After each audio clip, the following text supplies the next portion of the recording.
Astaghfirullah. Nahmaduhu wa nasta'inuhu wa nastaghfiruh.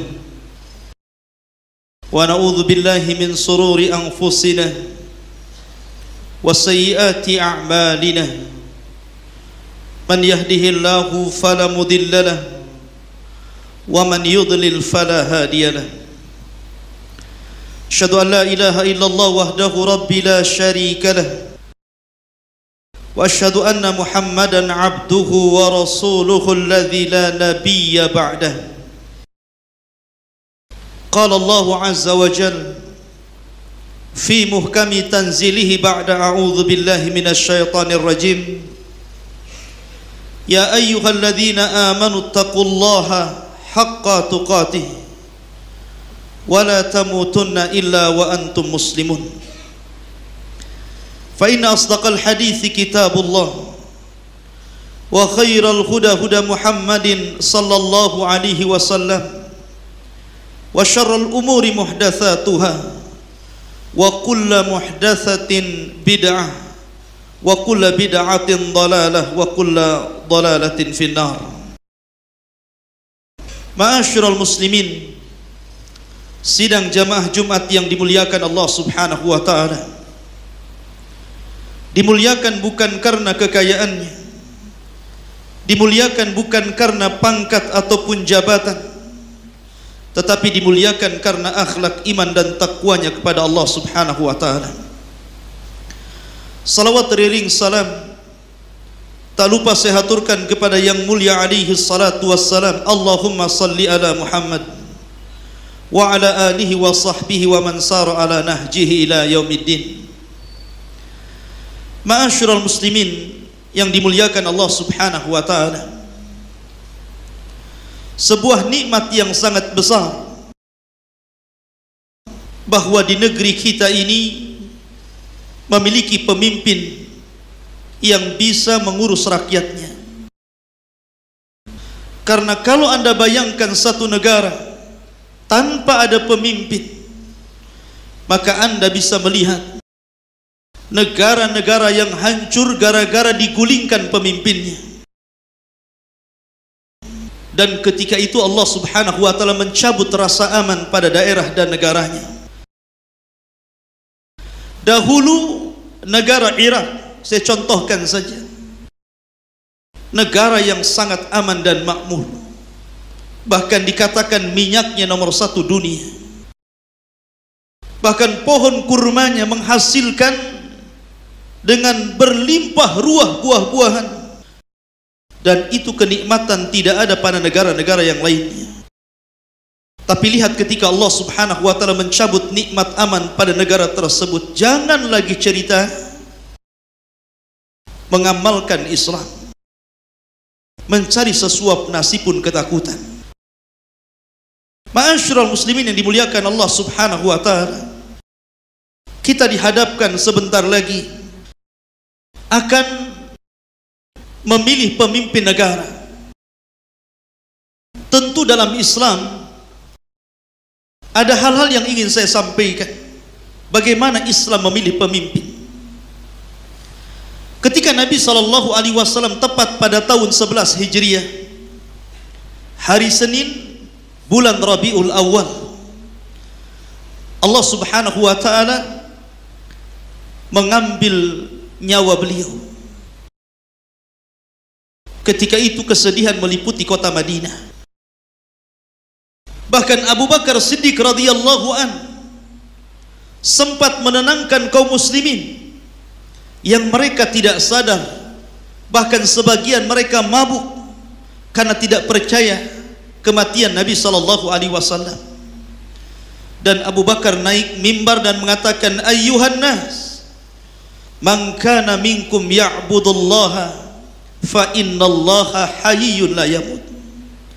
Wahai manusia, siapa di antara kalian yang masih menyembah Allah, Allah adalah zat yang hidup dan tidak akan pernah mati. Tetapi wa man kana minkum ya'budu Muhammadan fa inna Muhammadan qad mat. Tapi siapa di antara kalian yang menyembah Muhammad, ketahuilah Muhammad telah meninggalkan kalian. Di hari wafatnya Nabi SAW, orang-orang Ansar sibuk berada di satu tempat namanya Sakifah milik Bani Sa'idah atau Sakifah Bani Sa'idah, dipimpin oleh seorang pemimpin dari Khazraj namanya Sa'd bin Ubadah. Mereka sibuk untuk memikirkan siapa pengganti Nabi SAW, sehingga antara Aus dan Khazraj sempat bertikai dan mengatakan, lana amir walakum amir, dari kami memiliki pemimpin sebagaimana kalian juga memiliki pemimpin. Ketika kemudian orang-orang Ansar ini sibuk mencari pengganti Nabi SAW, maka datanglah seseorang menemui Abu Bakar Siddiq yang ketika itu menenangkan manusia. Ketika Abu Bakar dihabarkan bahwa orang-orang Ansar sedang sibuk memilih pengganti Nabi SAW, Abu Bakar pun datang bersama Umar dan Abu Ubaidah ibnul Jarrah radhiyallahu anhum menemui orang-orang Ansar yang berada di Sakifah Bani Sa'idah. Ketika Abu Bakar Siddiq radhiyallahu anhu hadir di tengah-tengah mereka, kemudian Abu Bakar mendengarkan apa yang mereka ucapkan. Bahkan berdiri seorang Ansar dan mengatakan di hadapan Abu Bakar, Umar dan Abu Ubaidah ibnul Jarrah, nahnu ansarullah, kami adalah penolong-penolong Allah Subhanahu wa ta'ala. Wa antum ayyuhal muhajirin rahtun laqad ji'tumuna qalil thumma turiduna an tahkumunana. Kalian wahai orang-orang muhajirin dahulu datang ke Madinah dengan jumlah yang sedikit, kemudian tiba-tiba kalian hendak memimpin kami, maka ini pendapat yang kami tidak terima. Maka Abu Bakar ketika itu mendengarkan baik-baik apa yang dikatakan orang-orang Ansar, karena situasi ketika itu tidak kondusif. Setelah kemudian orang-orang Ansar terdiam, giliran orang-orang Muhajirin yang bicara. Umar ketika itu sudah mempersiapkan bahan untuk bicara, tapi oleh Abu Bakar Siddiq radhiyallahu anhu ditahan karena tahu sifat Umar bin Khattab radhiyallahu anhu yang mudah emosi. Ketika itulah Abu Bakar Siddiq radhiyallahu anhu memuji Allah Subhanahu wa ta'ala, mengagungkan Nabi SAW, kemudian memuji dan mengangkat orang-orang Ansar dan berpidato, demi Allah kata para sahabat, tidak pernah kami mendengar pidato sehebat Abu Bakar Siddiq radhiyallahu anhu. Di antara isi pidatonya atau penggalannya, Abu Bakar Siddiq radhiyallahu anhu mengatakan, ya ma'syaral ansar, wahai orang-orang Ansar, aku tahu Nabi SAW pernah bersabda kepada kalian, lau salakan nasu wadiyan wa salakal ansaru wadiyan la salaktu wadiya lil ansar. Kata Nabi SAW, seandainya ada manusia melewati sebuah lembah dan orang-orang Ansar juga melewati sebuah lembah, tentu kata Rasul, aku akan melewati lembah yang dilewati orang-orang Ansar. Abu Bakar mengangkat orang-orang Ansar. Kemudian Abu Bakar terus memuji orang Ansar, tidak melupakan kebaikan mereka, sampai pada akhirnya Abu Bakar menunjuk Sa'd bin Ubadah, pemimpin Khazraj, dan mengatakan, wa anta ya Sa'ad, inna Nabiya sallallahu alaihi wasallam qala lakum, dan engkau wahai Sa'ad, Nabi SAW pernah bersabda kepada engkau, anta qa'iduna wa Quraisyun wulatu hadhil amri. Engkau wahai Sa'ad adalah pemimpin kami, engkau wahai orang-orang Ansar adalah pemimpin kami, tapi Quraisy dialah pemimpin yang memimpin sebuah negara, dan engkau tahu. Maka kemudian Sa'ad mengakui perkara itu dan mengatakan, sadaqta ya Abu Bakr, sungguh benar ucapan wahai Abu Bakar. Walakin akan tetapi, nahnul wuzara wa antumul umara. Kami adalah wuzara, para menteri yang senantiasa menolong orang-orang muhajirin, dan orang-orang muhajirin adalah pemimpin bagi kami semuanya. Maka ketika itu Abu Bakar Siddiq radhiyallahu anhu bukan tidak ada alasan mengatakan bahwa al-a'immatu min Quraisyin, bahwa pemimpin itu harus dari suku Quraisy. Abu Bakar itu orang cerdas. Dia tidak pernah mengucapkan kecuali dengan dalil Al-Quran dan Sunnah Nabi SAW. Sehingga Abu Bakar mengatakan, wahai orang-orang Ansar, innallaha sammana bis-sadiqin. Sesungguhnya Allah Subhanahu wa ta'ala telah memberi nama kepada kami orang-orang muhajirin as-sadiqin, orang-orang yang jujur, orang-orang yang benar. Wasammakumullahu bil muflihin. Tapi Allah Subhanahu wa ta'ala memberi nama kalian orang-orang yang beruntung, muflihun. Kemudian Abu Bakar membacakan ayat Al-Quran.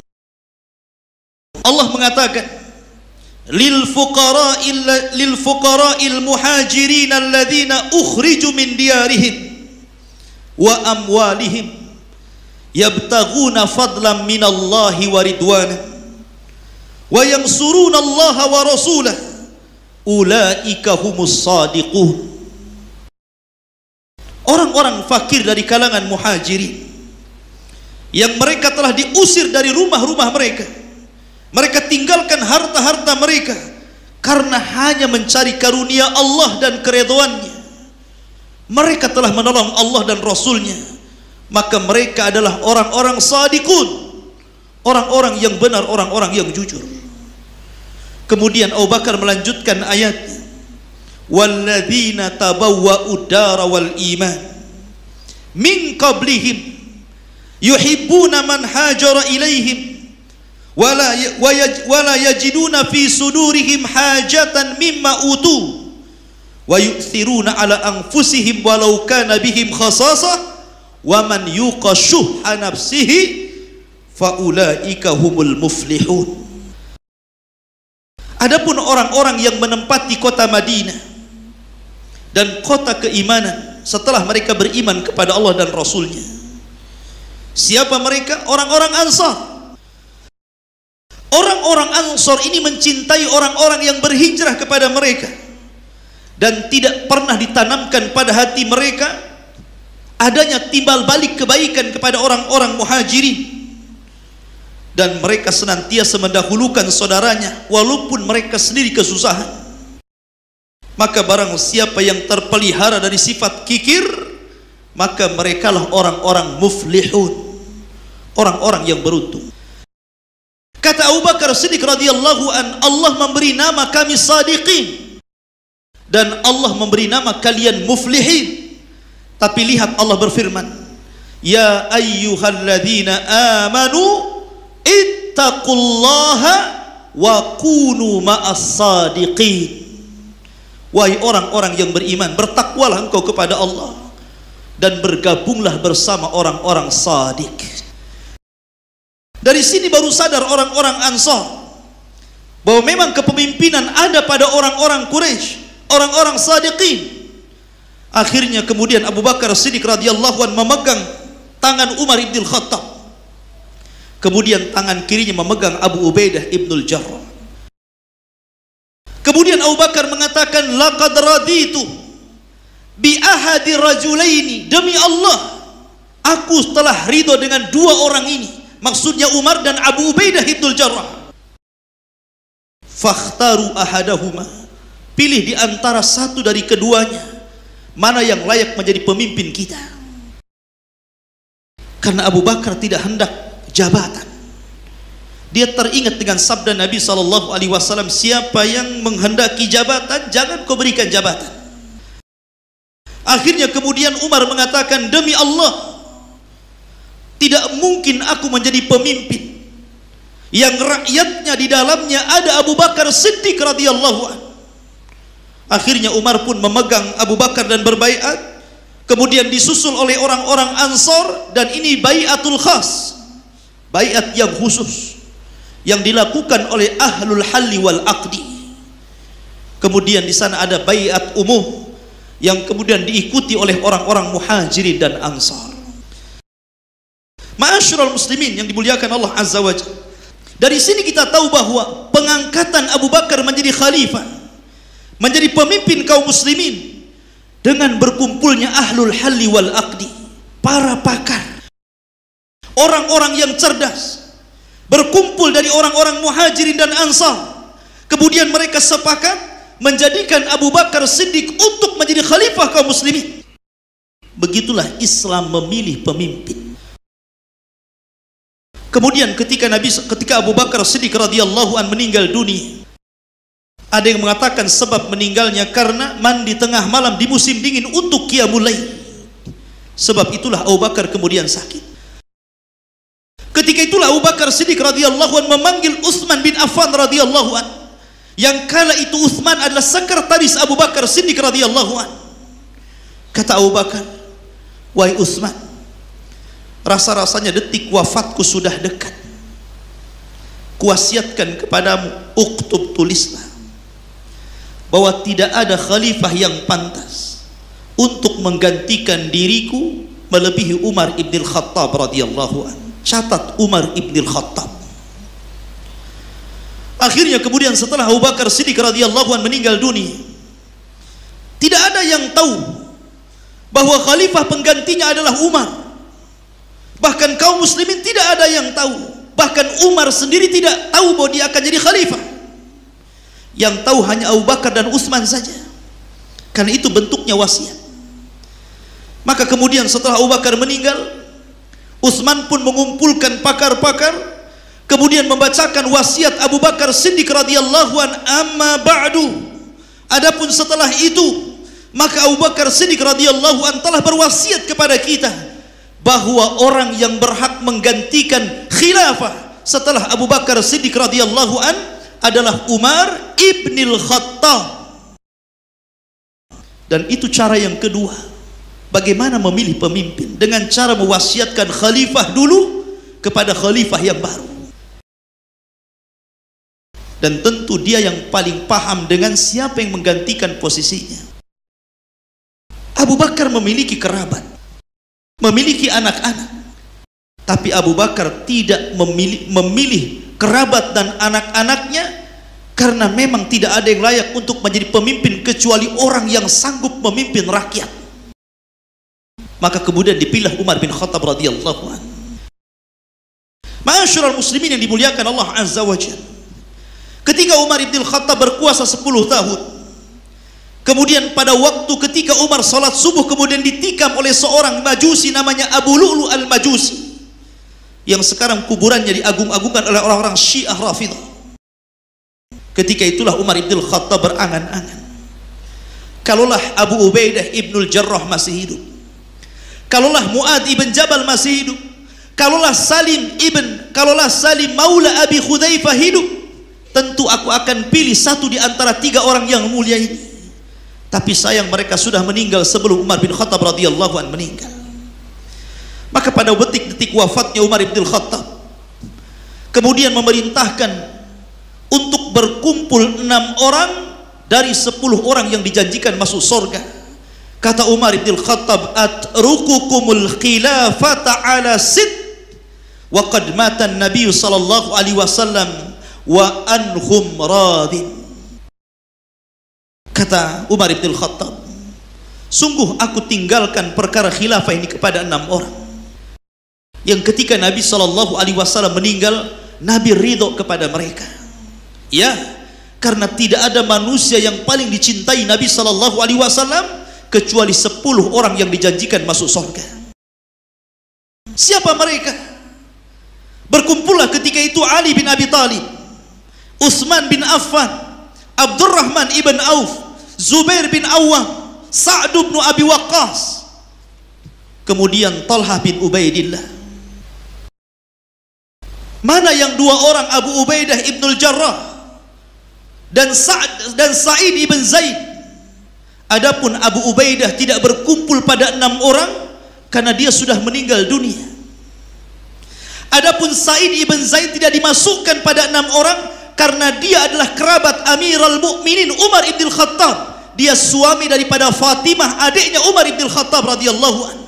Umar tidak hendak memasukkan kerabatnya. Maka ketika itu kata Umar ibn Khattab, jangan pernah keluar dari ruangan ini sebelum wafatku, kecuali setelah terpilihnya di antara kalian siapa di antara kalian yang layak menjadi khalifah. Maka berundinglah 6 orang ini, siapa yang layak menjadi khalifah. Maka ketika itulah terpecah menjadi 3, karena ketika itu Zubair ibn Awam mundur dan lebih memilih Ali menjadi khalifah. Kemudian Talha bin Ubaidah mundur dan lebih memilih Abdurrahman ibn Auf menjadi khalifah. Dan Sa'd bin Abi Waqqas juga mundur dan lebih memilih Utsman bin Affan radhiyallahu an. Sehingga kandidatnya cuma tinggal 3, Abdurrahman, Utsman dan Ali radhiyallahu anhu. Tiba-tiba Abdurrahman bin Auf juga mundur. Tetapi dia mengatakan, aku siap mundur dari kancah perpolitikan ini, tetapi dengan syarat, biarkan aku yang memilih kalian berdua, wahai Utsman dan Ali. Berikan aku 3 hari untuk berfikir.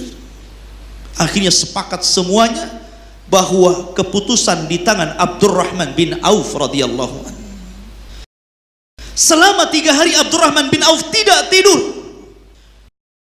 Sepanjang malam dia salat, bermunajat kepada Allah, meminta petunjuk kepada Allah, karena ini keputusan yang berat, memilih calon pemimpin yang kelak akan bertanggung jawab di hadapan umat, terutama di hadapan Allah. Kullukum ra'in wa kullukum mas'ul an ra'iyati. Kalian akan jadi pemimpin dan akan ditanya kepemimpinan kalian. Makanya Abdurrahman tidak gegabah ketika memilih 2 orang, padahal 2 calon ini adalah 2 orang yang banyak dipuji Nabi sallallahu alaihi wasallam, baik Ali ataupun Utsman. Tidak seperti pemimpin di zaman sekarang.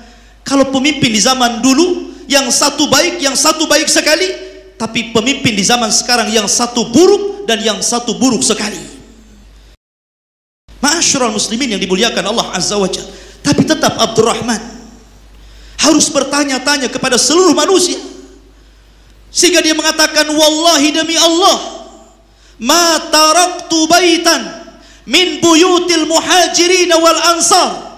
Demi Allah, aku tidak pernah meninggalkan satu rumah pun daripada rumah muhajirin dan ansar. Dan aku bertanya kepada mereka, siapa yang layak di antara keduanya menjadi khalifah. Kemudian didapatinya kebanyakan penduduk muhajirin dan ansar pandangan mereka tertuju kepada Utsman bin Affan radhiyallahu anhu. Akhirnya Abdurrahman pun datang kepada keduanya, mengambil tangan Utsman bin Affan dan mengatakan, aku sudah datang kepada seluruh rumah muhajirin dan ansar dan tidak ada pandangan mereka kecuali kepada Utsman. Ma'asyiral muslimin yang dimuliakan Allah subhanahu wa ta'ala. Sehingga dikatakan oleh Ayyub As-Sikhtiyani, oleh Imam Ahmad ibn Hanbal radhiyallahu anhu, oleh Imam Daruqutni rahimahullah, beliau mengatakan, barang siapa man qaddama Aliyan ala Utsman, barang siapa yang mendahulukan Ali dibandingkan Utsman, faqad tajarra'a bil muhajirin wal ansar, maka dia telah melakukan kejahatan kepada orang-orang muhajirin dan ansar, karena mereka sepakat Utsman lebih unggul dibandingkan Ali. Ada sebagian riwayat karena Utsman dilebihkan 2 hadis dibandingkan Ali. Pertama, hadis tentang malunya para malaikat kepada Utsman. Yang kedua, tentang hadis yang mengatakan, man jahaja jaisal usyrati falahul jannah. Siapa yang mempersiapkan tentara yang sulit untuk menghadapi musuh di Tabuk, maka dia kujamin masuk surga. Dan tidak ada sahabat yang mempersiapkan pasukan dengan dana yang besar melainkan Utsman menginfakkan seluruh hartanya. Ma'asyiral muslimin yang dimuliakan Allah azza wa jalla. Maka cara yang ketiga, berkumpulnya dewan syura, wa amruhum syura bainahum. Inilah cara-cara Islam dalam memilih pemimpin. dengan cara berkumpulnya ahlul halli wal aqdi, yang kedua dengan cara wasiat pemimpin lama kepada yang baru, atau dengan yang ketiga dengan cara berkumpul para pakar-pakar, bermusyawarah, sehingga siapa di antara mereka yang berhak untuk menjadi khalifah, maka merekalah yang mewakili seluruh rakyat dan negaranya. Begitulah Islam. Atau mungkin dengan cara yang berbeda, dengan cara mungkin seseorang melakukan penggulingan kekuasaan dan Allah takdirkan dia menang, kemudian menjadi khalifah, seperti yang terjadi kepada Abdul Malik ibn Marwan. Dia menggulingkan kekuasaan Abdullah bin Zubair di Madinah, kemudian dia menang dan menjadi khalifah, dan dia menjadi khalifah yang baik walaupun caranya tidak baik. Ma'asyiral muslimin yang dimuliakan Allah Azza wa Jalla, maka dari sini Islam tidak pernah mengenal proses demokrasi. Islam tidak pernah mengenal proses demokrasi, karena lazimnya proses demokrasi itu menyamakan suara antara muslim dan kafir, antara orang fasik dan orang taat, antara orang yang berilmu dengan orang jahil. Semua boleh memilih dan siapapun boleh dipilih, yang penting kuat dan banyak suara. Dan tentu ini proses yang tidak dikenal dalam Islam. Walaupun demikian ikhwatu fiddin, walaupun hampir semua negara, bahkan negara Arab sekalipun, mereka menggunakan sistem demokrasi, sistem Plato Yunan, akan tetapi tentu kita dihadapkan dengan perkara yang sulit. Terkadang di hadapan kita ada pemimpin, ada calon, yang satu membahayakan Islam dan yang satu tidak, atau lebih parah daripada itu, satunya muslim, satunya kafir. Bagaimana sikap kita? Maka para ulama pun angkat bicara. Kalau memang suasananya seperti ini, maka ulama membolehkan kita at-taswit, memberikan suara, karena ada sebuah kaidah irtikab akhaffi dhararaini, karena mengambil dua kerusakan, bagaimana diringankan salah satunya. Ma'asyiral muslimin yang dimuliakan Allah Subhanahu wa taala, oleh karena itulah maka seseorang yang hendak memilih calonnya, hendaklah dia pandai memilih pemimpin seperti apa yang antum harus pilih. Aqulu ma tasma'un, aqulu qauli hadza wastaghfiru innahu huwal ghafurur rahim.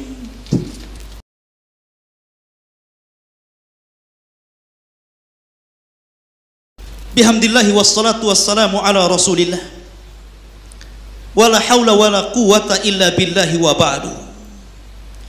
Siapapun pemimpin yang akan memimpin negeri ini, tentu ketika membuat sebuah kebijakan, maka kebijakan itu akan terkena siapapun yang ada di negeri kita, baik Anda memilihnya atau tidak memilihnya, karena kebijakan itu umum. Kalau itu kebijakan yang baik dan aturan-aturan yang baik yang sesuai dengan Al-Quran dan Sunnah, tentu akan mendatangkan maslahat dan berkah dari langit dan bumi. Tapi kalau aturan yang dibuat itu aturan-aturan rusak, aturan-aturan kekufuran, menyelisih Al-Quran dan Sunnah, maka siap-siap saja negeri ini akan diazab oleh Allah Subhanahu wa ta'ala dan dikirim dengan berbagai macam bencana. Dan itu bukan hanya terkena orang-orang zalim saja, tapi orang-orang baik pun akan terkena imbasnya. Ma'asyiral muslimin, di tengah hiruk pikuk perpolitikan di negara kita, maka manusia terpecah menjadi beberapa kelompok. Ada yang setiap hari tugasnya hanya mencaci maki saja, tidak tahan memegang handphone atau dunia, berselancar di dunia medsos. Kerjanya hanya menyebarkan berita hoax, berdusta, karena dia membela pilihannya, sehingga dengan berbagai macam cara, mau halal mau haram, yang penting pilihannya jadi, maka dia akan lakukan seperti itu. Kelompok lain, dia mungkin tidak mencaci memaki, tapi dia terlalu mengunggulkan dan mengagung-agungkan pilihannya, sehingga terkadang kemudian mensetarakan seolah-olah pemimpin ini lebih hebat dibandingkan khulafaur rasyidin. Tapi ada juga orang yang diam, tidak mau mencaci maki, tidak juga mau memuji. Maka dalam kondisi kondisi seperti ini, ikhwah fillah muliakan Allah Subhanahu wa taala, para ulama sudah berikan nasihat kepada kita. Jangan pernah menyebarkan berita, menangkap berita atau menyebarkannya kalau berita itu bisa membuat masyarakat resah. Allah Subhanahu wa taala berfirman dalam Al-Qur'anul Karim, di mana Allah mengingatkan kepada kita, idza ja'akum amrun minal khaufi, idza ja'akum amrun minal amni awil khaufi ada'u bih walau rudduhu ila rasul wa ila ulil amri minhum la alimahu alladhina yastanbitunahu minhum walaula fadlullahi wa rahmati lattaba'tumus syaitan illa qalila. Allah mengatakan, kalau datang kepada kalian berita yang membuat aman negeri kita ini, atau berita yang akan mengacaukan negeri kita ini, karena berita saat ini simpang siur. Biasanya berita itu akan menyebar di sana sini, seolah-olah hampir setiap detik ada berita. Kadang mungkin ada yang menulis, atau ada yang menangkap tulisan, atau ada yang menyebarkannya. Hampir setiap detik. Entah berita itu kabar baik, atau terkadang berita itu kabar buruk. Ma'asyiral muslimin, sebuah contoh saja, seperti umpamanya musibah yang terjadi kepada saudara-saudara kita di Palu. Kemudian tersebar berita, ada gunung yang meletus dengan lahar kemana-mana. Kemudian ditulis ini terjadi di Sulawesi, padahal ini di mana? Sehingga kemudian masyarakat di sana kacau, keluarga yang jauh dari sana ketakutan. Anda sedang membuat kacau negara. Ma'asyiral muslimin, ini sebuah contoh bagaimana menyebarkan rasa takut. Harusnya kita menyebarkan fakta itu yang jelas, karena Allah sudah mengatakan, idza ja'akum fasikum binaba'in fatabayyanu. Kalau ada orang fasik, karena dunia medsos ini, akun itu tidak tahu siapa yang punya.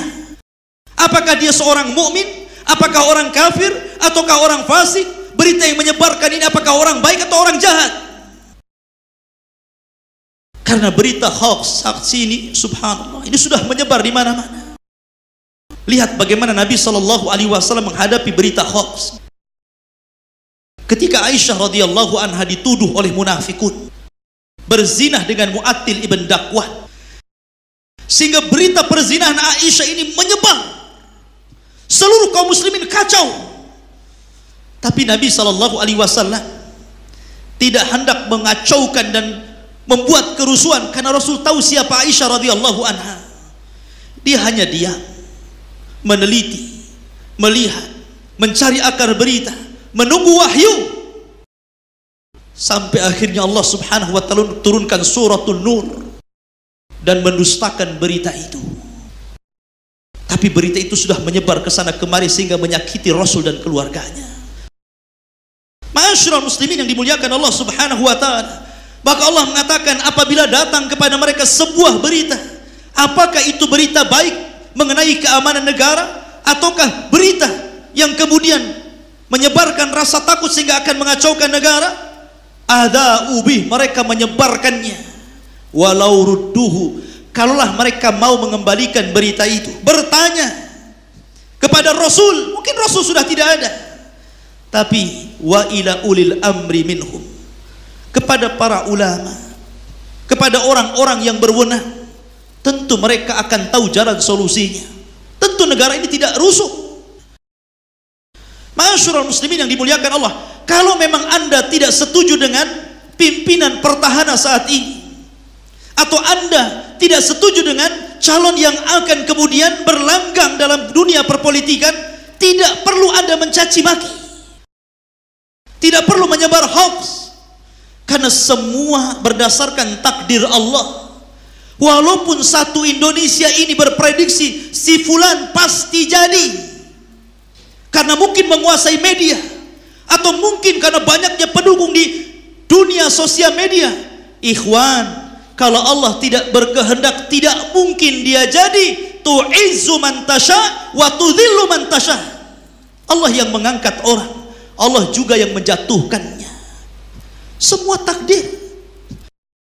Kalau memang Anda memilih pendapat para ulama yang bolehkan taswid, bolehnya nyoblos, bolehnya menyumbangkan suara, dengan dalih nanti kalau tidak menyumbangkan suara ini akan dibeli orang-orang kafir, orang-orang munafik, LGBT, orang-orang fasik, sehingga akan terpilih pemimpin yang buruk.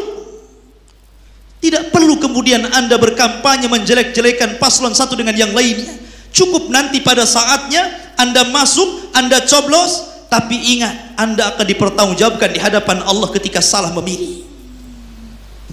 Ma'asyiral muslimin yang dimuliakan Allah Azza wa Jalla, kita ini berdoa. Kita di sebuah negara yang Masya Allah, Alhamdulillah, orang-orang luar melihat kita ini berada di sorga.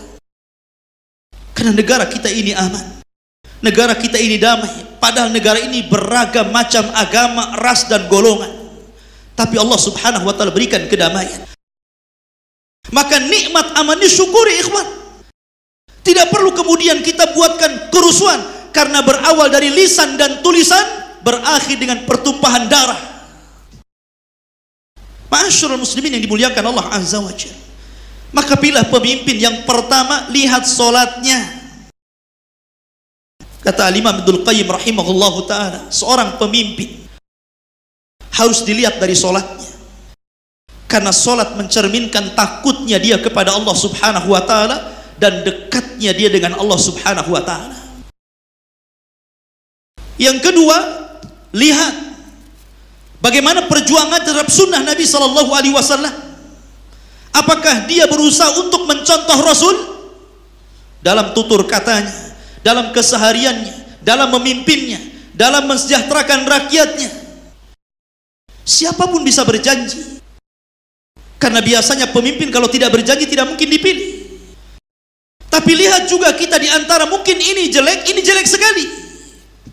Lihat kedekatan mereka kepada sunnah Nabi sallallahu alaihi wasallam. Dan yang terakhir, lihat ketakwaan dan waroknya. Karena takwa menghalangi pemimpin untuk bermaksiat kepada Allah, dan wara menandakan pemimpin ini bukan orang yang haus jabatan dan dunia. Sebab kalau pemimpin haus jabatan dan dunia, maka dia akan mencapainya dengan berbagai macam cara, mau halal mau haram, semuanya boleh bagi dia. Ma'asyiral muslimin, kita hanya berdoa kepada Allah subhanahu wa ta'ala, mudah-mudahan Allah subhanahu wa ta'ala menganugerahkan kita pemimpin yang adil. Jangan terlampau terpikir, berangan-angan bahwa pemimpin kita ingin seperti Abu Bakar Siddiq, ingin seperti Umar, ingin seperti Uthman, ingin seperti Ali atau Umar bin Abdul Aziz. Ikhwan, pemimpin itu cerminan rakyat. Pemimpin itu cerminan rakyat. Di zaman Abu Bakar dan Umar tidak pernah terjadi perang saudara, yang ada perang melawan orang-orang kafir. Tapi di zaman Ali terjadi perang saudara, sehingga datang seseorang kepada Ali radhiyallahu anhu mengkritik pemimpinannya dan mengatakan, ya Ali, di zaman Abu Bakar tidak pernah terjadi perang saudara, di zaman Umar juga sama, tapi di zaman Anda kenapa terjadi perang saudara? Kata Ali radhiyallahu anhu, ya, karena di zaman Abu Bakar dan Umar rakyatnya seperti diriku, tapi di zaman diriku menjadi khalifah rakyatnya seperti kalian. Makanya Allah mengatakan, kadzalika nuwalli ba'dadh-dhalimina ba'dhan. Begitulah kami akan jadikan pemimpin-pemimpin yang zalim untuk rakyat yang zalim. Karena tidak mungkin rakyat ahli salat memimpin pemimpin yang tidak salat. Tidak mungkin rakyat yang ahli ibadah memimpin pemimpin yang kufur. Tidak mungkin rakyat yang baik memilih pemimpin yang jelek. Karena Allah menjadikan pemimpin yang zalim itu untuk rakyat yang zalim. Maknanya Allah tidak mungkin menjadikan pemimpin yang baik kecuali untuk rakyat yang baik. Innallaha la yughayyiru ma biqaumin hatta yughayyiru ma bi anfusihim. Allah tidak mungkin merubah sebuah kaum, sebuah bangsa, kecuali bangsa itu harus berubah pemimpinnya dan juga rakyatnya. Jadilah rakyat yang baik, taat kepada Allah subhanahu wa ta'ala, maka Allah akan jadikan pemimpin yang baik untuk kita. Mudah-mudahan khutbah yang singkat ini bermanfaat. Kita berdoa kepada Allah subhanahu wa ta'ala, mudah-mudahan negeri kita diamankan, dilindungi oleh Allah Subhanahu wa taala, dan senantiasa Allah lahirkan kepada kita rakyat yang baik dan pemimpin yang baik. Innallaha wa malaikatahu yusalluna 'alan nabi ya ayyuhalladzina amanu sallu 'alaihi wa sallimu taslima. Allahumma ighfir lil muslimina wal muslimat wal mu'minina wal mu'minat al ahya'i minhum wal amwat innahu qaribun mujibu da'wah ya qadiyal hajah. Allahumma aslih wulata umuril muslimin. Allahumma aslih wulata umuril muslimin. Allahumma aslih wulata umuril muslimin. Allahumma ihfad li ikhwanina alladhina fi Lombok, li ikhwanina alladhina fi Palu, li ikhwanina alladhina fi Sulawesi, li ikhwanina alladhina fi kulli makan. Allahumma ansur lil muslimina wal muslimat wal mu'minina wal mu'minat al ahya'i minhum wal amwat innahu qaribun mujibu da'wah ya qadiyal hajah. Rabbana atina fid dunya hasanah wa fil akhirati hasanah wa qina adzabannar. Wa sallallahu ala nabiyyina Muhammad walhamdulillahi rabbil alamin. Qumu lis salatil jum'ah rahimakum.